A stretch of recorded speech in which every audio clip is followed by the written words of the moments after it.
Filters are essential building blocks in the design and analysis of electronic circuits.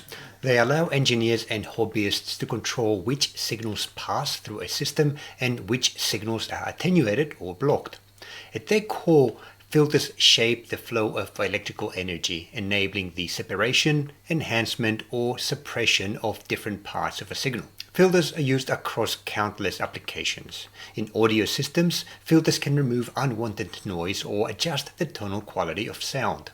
In communication systems, they are vital for selecting specific frequency bands. In power electronics, filters suppress voltage spikes and reduce electromagnetic interference.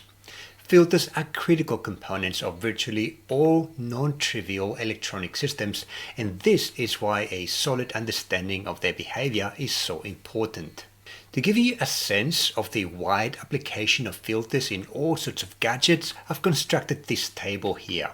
In audio systems, as I mentioned earlier, filters can be used for tone control and noise reduction. In communication systems, for things such as channel selection and signal separation.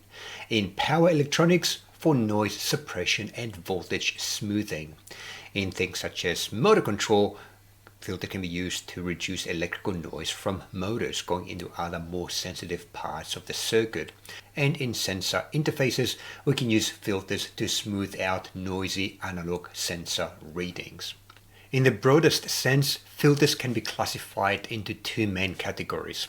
Analog filters, which operate directly on continuous time signals using resistors, capacitors, inductors, and active components, such as operational amplifiers, and in digital filters, which work on discrete time signals, manipulating digitized data using algorithms implemented in software or digital circuits. Now, we can further classify these filters based on the frequency behavior. So we have low-pass filters, which allow frequency signals to pass while attenuating high-frequency signals. High-pass filters, which allow high-frequency signals to pass while attenuating low-frequency signals. Band-pass filters, which allow a specific range of frequencies to pass while attenuating frequencies outside this range. And finally, band-stop filters, which attenuate specific range of frequencies while allowing others to pass. The fundamental components used to build analog filters are familiar to you from the Introduction to Electronics course. So we have resistors, which control current and voltage division, capacitors, which store and release electrical energy based on the frequency, inductors, which oppose changes to current depending on the frequency, and operational amplifiers, which I haven't covered in my previous courses, which provide gain and buffering in active filters. Now, operational amplifiers are not typically part of first or even second order filters, so I'm not going to be talking about them in this course, and I'm planning to create a separate course to include operational amplifiers. First order filters typically use one reactive component, either a capacitor or an inductor, and one resistor. These simple circuits introduce a frequency-dependent behavior that creates a gradual transition between pass band and stop band. Now, second order filters introduce a second reactive component. This addition allows for steeper transitions and more selective frequency control.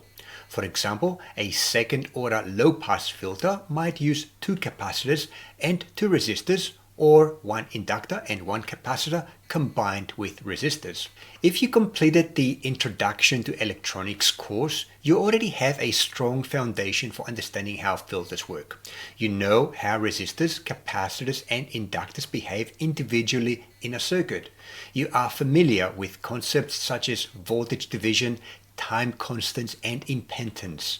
You have seen how capacitors block DC signals and pass AC signals, while inductors do the opposite.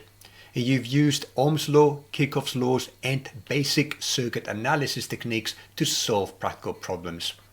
First order filters naturally extend these ideas. For instance, a simple RC resistance capacitor low-pass filter is just a resistor and a capacitor arranged to favor low-frequency signals. An RL, so resistor and inductor high-pass filter, is a resistor and an inductor arranged to favor high-frequency signals.